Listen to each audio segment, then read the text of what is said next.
Tout d'abord, c'est Genèse chapitre 16. Genèse chapitre 16, eh bien, on a Agar, qui est la future mère d'Ismaël, qui est chassée dans le désert. Et comme elle est chassée dans le désert, il y a l'ange qui vient la voir, l'ange de l'Éternel. Première fois que l'ange de l'Éternel apparaît dans toute la Bible, c'est en faveur d'Ismaël. C'est une coïncidence, d'accord? Donc, et c'est dans le désert en plus. Ok.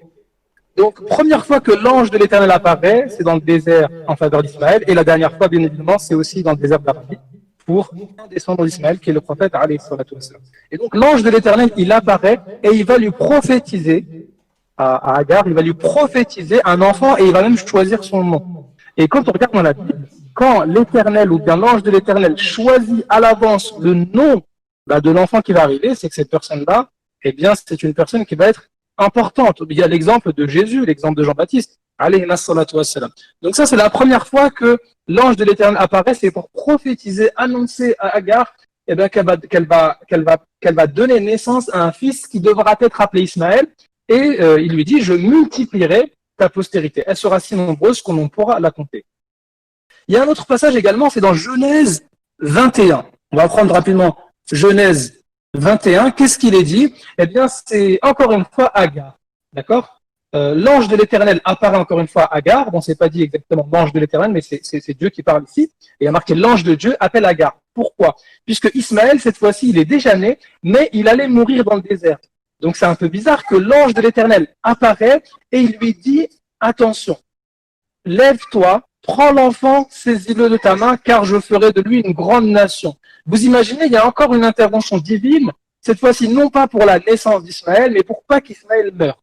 Et des interventions divines en faveur d'une personne, d'un enfant, pour pas qu'il meure, vous savez, il n'y en a pas beaucoup. On a l'exemple de Jésus, alayhi salam, dans Matthieu chapitre 2, où l'ange, il va dire à Joseph, prends Jésus et fuis car on veut le tuer. Et Jésus, alayhi salam, c'est un grand prophète. Il y a une grande mission qui vient derrière. Et bien là, excusez-moi pour le bruit, là c'est un peu la même chose. Ismaël devait mourir, mais comme il va y avoir une grande nation importante, eh bien l'ange de l'Éternel, il va dire à Agar, attention, prends-le par la main, fais attention, car je ferai de lui une grande nation. Maintenant, on ne peut pas nous dire que c'est juste une nation comme ça, au hasard, c'était juste des Arabes comme ça. Mais non, il y a l'ange de l'Éternel qui apparaît ici. Et maintenant, le passage le plus clair, c'est Genèse chapitre 17 au verset 20.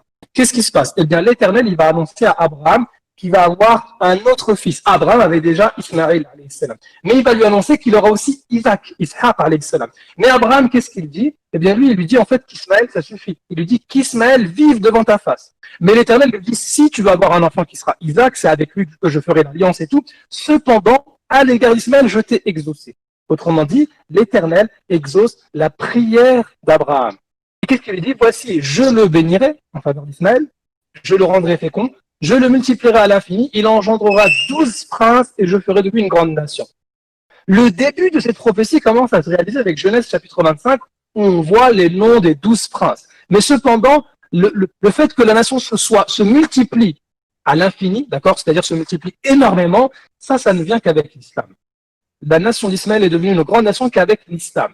Et l'islam ne peut pas être satanique, puisque ici, l'Éternel est en train de répondre à une prière d'Abraham. Comment vous voulez que l'Éternel exauce Abraham en lui accordant une nation satanique? C'est pour ça que cet argument-là, qui est dès le début de la Torah, dès le début de la Genèse, première fois que l'ange de l'Éternel apparaît, c'est en faveur de l'islam, et il n'y a aucune preuve pour réfuter ça. C'est pour ça que ça fait partie des preuves les plus claires que l'islam est vrai, et ça se trouve dans le premier livre de la Bible.